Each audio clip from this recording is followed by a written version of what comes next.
this week on SDC, Apple's woes continue on the security front, and what we're looking at is some security gaps that should have been plugged that haven't been plugged, that makes iMessage more risky than it needs to be.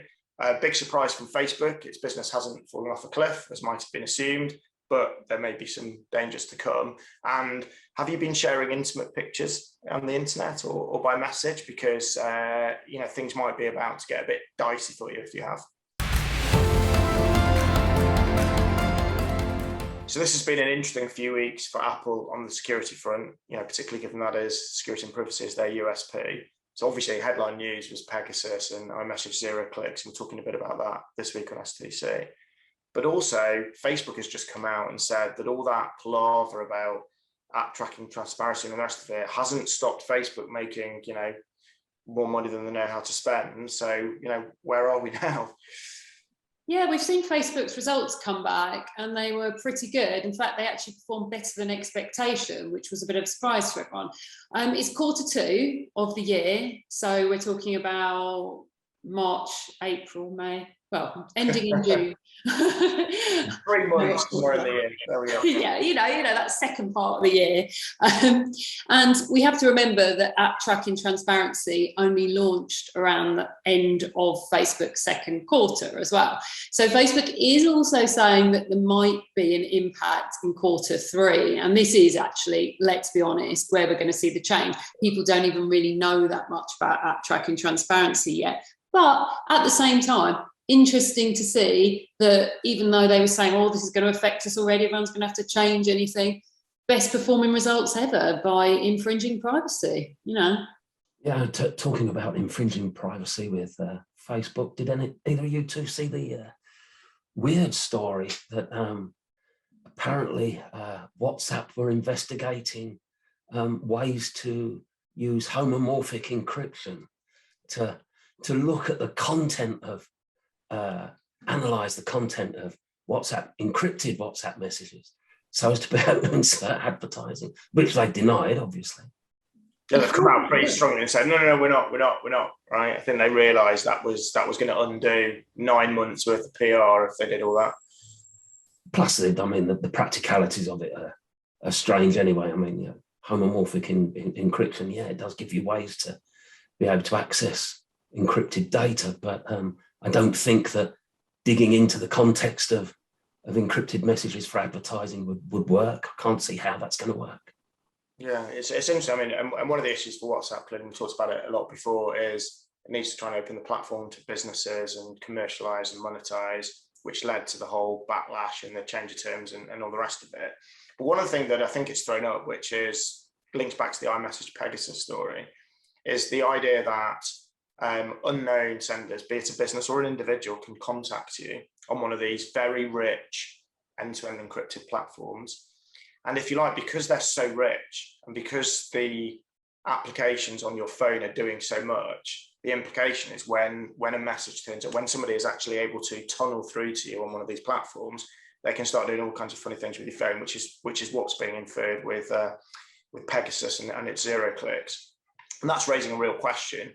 How do you create something that is as ubiquitous as SMS, so anyone can use it, anyone can message anybody, without the risk that these very stitched into OS, very rich media applications become a security threat? With the Apple thing, obviously we saw the emergency patch that came out last week, iOS 14.7.1. There were a lot of rumours going around that actually might have patched the iMessage vulnerability that was being utilised by Pegasus spyware. There were kind of indications that it might have been, but to be honest, we don't know. Even the most clever security people who are digging into it can't say that's the vulnerability that was being taken advantage of. We can only speculate. So, nothing's certain. But at the same time, the real problem with it is just Apple's complete lack of transparency. Like, everyone wants this issue to be fixed, right? But we don't know if it's fixed. And if it isn't fixed, why isn't it fixed? What's going on? Is it going to be fixed? For me, that's a massive issue, as I said on last week's show. I think where WhatsApp has won some serious bonus points over Apple in the last few weeks is just coming out and being open about stuff. And that's not always been the case, but it is the case now. My sense on 14.7.1, Apple's got a real issue because there are clearly zero-click vulnerabilities in iMessage. We don't know what they are. Nobody is. You kind of dig into the detail. No one's quite clear exactly how they've been used, because Pegasus is not on that many phones, and it's done quite a lot of work over the last couple of years to try and remove traces. And iPhone doesn't share logs, so it's quite hard for security researchers to say this is exactly what happened. But actually, it's not only iMessage. There's been implications with iCloud photo sharing and with Apple Music and all the rest of it. And I think what Apple's concerned about is if it comes out and says, look, we've patched the Pegasus issue, they don't know how many exploits NSO's sitting on and ways to compromise an Apple phone.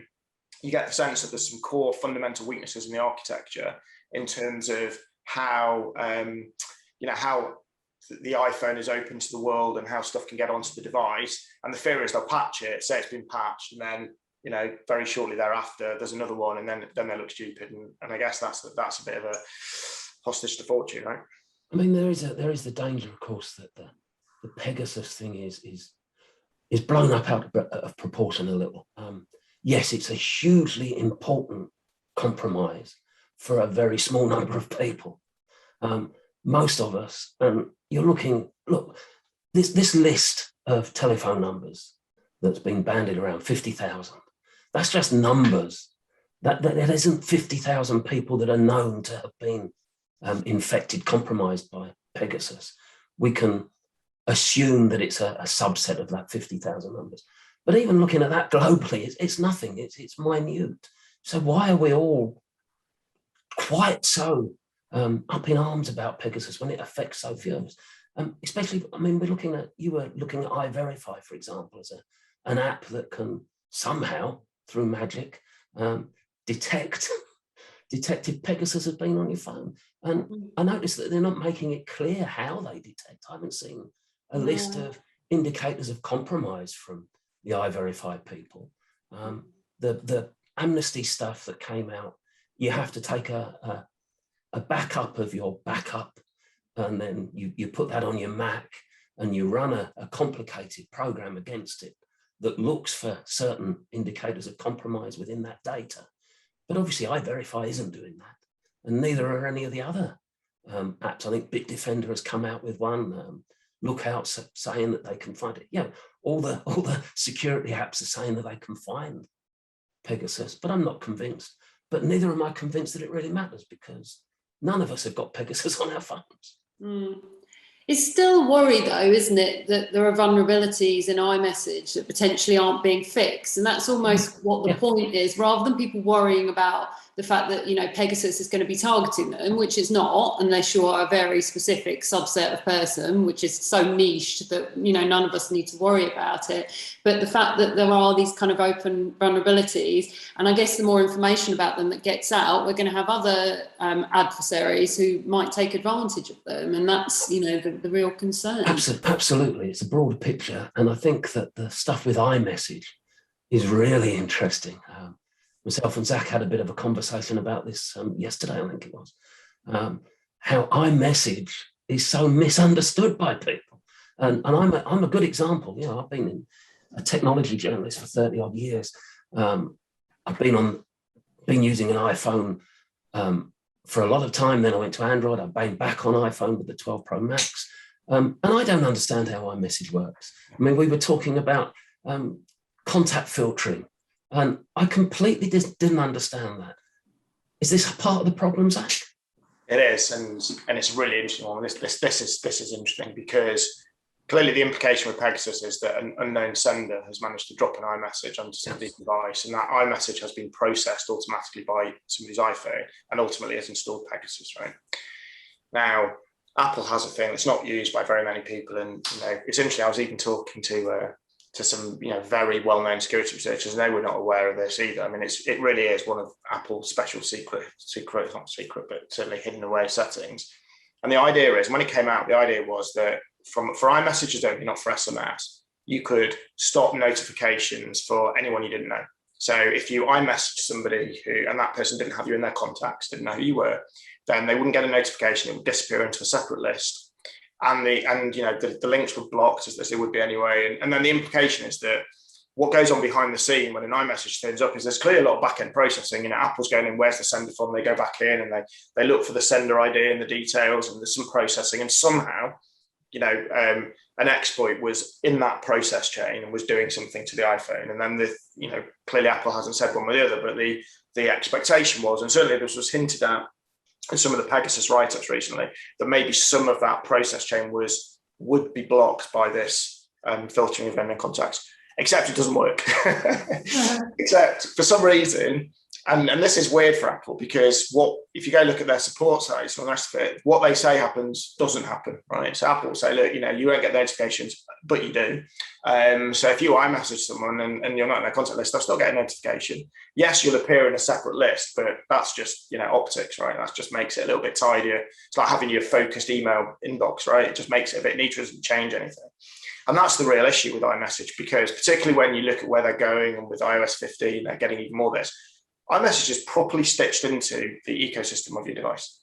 It does stuff, it interacts, so it's the messaging protocol that's used for lots of stuff, for sharing stuff and all the rest of it. And they want you to do more with photos and media and news and all the rest of it, but it's open to the world.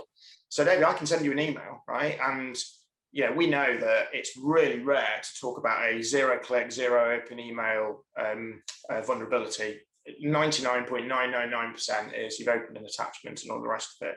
But because it sits there within your inbox and it's trapped, if you like. But iMessages don't work that way. Once they appear, they're processed. And that is, I think it's really interesting. You look at Signal, and we often compare iMessage and Signal and WhatsApp and Signal and whatever else.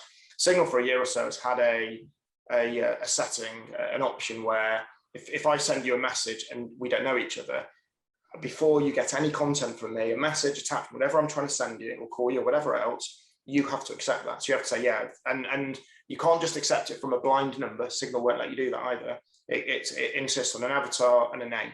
So it's not like if you just get some X phone number once to Signal, you'll probably say fine, because, how do you know not to say no, right? But actually you'll know who it is. That makes it really hard for somebody to drop an attack unless you're in somebody's contacts, or you can somehow socially engineer that. That kind of is almost what you need. And it looked like iMessage were heading in that direction. And certainly looking it up, it looks like that's where they were going, but it seems to have changed without anyone realizing iOS 14. And they seem to have gone backwards. And the timing, given what's happened with Pegasus, literally couldn't be worse. I mean, you couldn't make this up, right? I mean, imagine being seen to have actually lessened the security for unknown senders just as all this hits the headlines. Yeah, so what can you do? I mean, I don't really use iMessage at all unless some relative has sent me a text message and they've got an iPhone. That is literally the only reason I would ever use it. So obviously you can do things targeted at stopping Pegasus, like restarting your iPhone regularly every day if you can. Although it should be noted that's not like a cure-all, is it? Because it has been known to reconnect. So my iPhone restarts itself pretty much every day. You've got that special Apple setting. This is all about persistence, right? And this is really interesting because the whole advice that came out from US and everything else, reboot your phone every week or every day, and you'll kind of block a lot of stuff, possibly. But this is about exploits that are persistent. And what that means is when you restart a phone, the exploit is still there. It's burrowed in, and that's really rare. Now, it seems that what Pegasus is doing is it is not persistent, which means if you reboot, then it isn't there when you start up, but then it starts up again. And that's interesting because whilst that is, potentially confused, not really, it kind of doesn't change it from a user perspective. It does change it from a researcher perspective. It makes it much harder to find. There are traces of Pegasus in it. They've cleaned it up, but not properly. There's still traces, which is how all these software packages are working. But it's just yet another, to your point, Kate, the problem with iMessage is it's just part of the OS. So yeah, you can switch iMessage off in your settings, but you lose an immense amount of functionality on an iPhone if you switch iMessage off. And this is just an example for me of where Apple just needs to, even though it might not be convenient and user-friendly, it needs to provide users with settings to make themselves more secure. Something else that shouldn't be happening, and it's something that I've been looking into this week, which I think is quite important before we wrap up, and that's non-consensual sharing of explicit images, intimate images. I've been digging through some research from Kaspersky, of all people, that found that since the pandemic started, when we got into lockdowns, the number of people that have confirmed that they've either shared explicit images with somebody else or have received explicit images from somebody else online is 25%, well, it's 24%, a quarter of all users that they asked have been sharing. When it comes to online dating apps, it's 22% have stored intimate images of somebody else on their phone, and 22% have got intimate images of themselves on their phone. And now the problem here is we start getting into the really nasty territory of doxing and that sharing of these images. And we have to look and find ways to stop this, because it's not just a laugh, it's not just a bit of online stalking as if that's okay. This spills over into the real world. I don't get why people wouldn't be a little bit more cautious about sharing images in the first place. Like, I don't want to be holier than thou or anything like that, but if you're on a dating website, to share an image of yourself, like with nothing on, with a stranger, is like, I don't know, it seems like quite a careless thing to do. Obviously, I'm not putting blame in, because people can obviously be coerced into things, and you've got people who are fooled, by someone who's not even themselves into sharing images. But it's just so important, isn't it, that people are very, very cautious about who they speak to online, what they share with people online. And then kind of on the doxing side, it's about sharing information with people that you don't know or you don't necessarily trust. I think that the motto here, the slogan, should be take care before you share. One of the other things I read in the news this week that I think might be worth mentioning, because it kind of links along to all this stuff about being hacked, at least, is a lot of people are having their Facebook accounts hacked. A lot of people are having their Facebook accounts taken over and used for various purposes. What these people are finding is they can't recover their accounts. There's no way of getting it back. And they're going to Facebook support for help, as you would do eventually if you couldn't do it yourself. You don't have like a hacking degree, it's absolutely fair enough. And they're not getting anything. So, their accounts are out there. On Reddit, someone has found out the best way to do this is to go out, right, buy yourself an Oculus, because Facebook owns Oculus now, the gaming device, right? So if you've got an Oculus, you have to have a Facebook account, set it up with a new one. You then can phone Oculus support and you can recover your Facebook account. So once these people have done this, it's not even like you have to just spend the $300. You can actually then send the Oculus back. So although it's a very roundabout way of doing it, this is the lengths that people are having to go to get their Facebook account back. And that's not good enough either, is it? I mean, the brands aren't helping us to actually, recover our accounts if they are hacked. And that's a big worry. Can I just throw something in here, a quick bit of advice for our viewers, that if you've got not just Facebook, any account has been compromised and taken over, you're locked out or can't get back in. And if you tweet about that for help, there are now hundreds of bots out there that will respond to any tweet thread about being locked out of an account, giving you a number to call or a website to go to, or a direct message me. We're hackers and we can get your account back. Just don't use them. They're all a con. Yeah, that doesn't sound too good. Again, you've got to be careful who you trust, haven't you? Not a lot of people online don't want to help you. And maybe that's the theme for the week, which is the devices we carry are more complex, the services we use are more intrinsic to our lives, and actually it is about who you can trust, but also about taking responsibility. And it doesn't matter whether you've got an iPhone, Android, and what else you use, you can't just rely on these platforms to keep you safe. You have to take some common sense measures. And hopefully what we're doing on SDC, in ways that people can easily understand and follow, is just providing some of those just things you can do to stay secure, stay safe, and protect your privacy.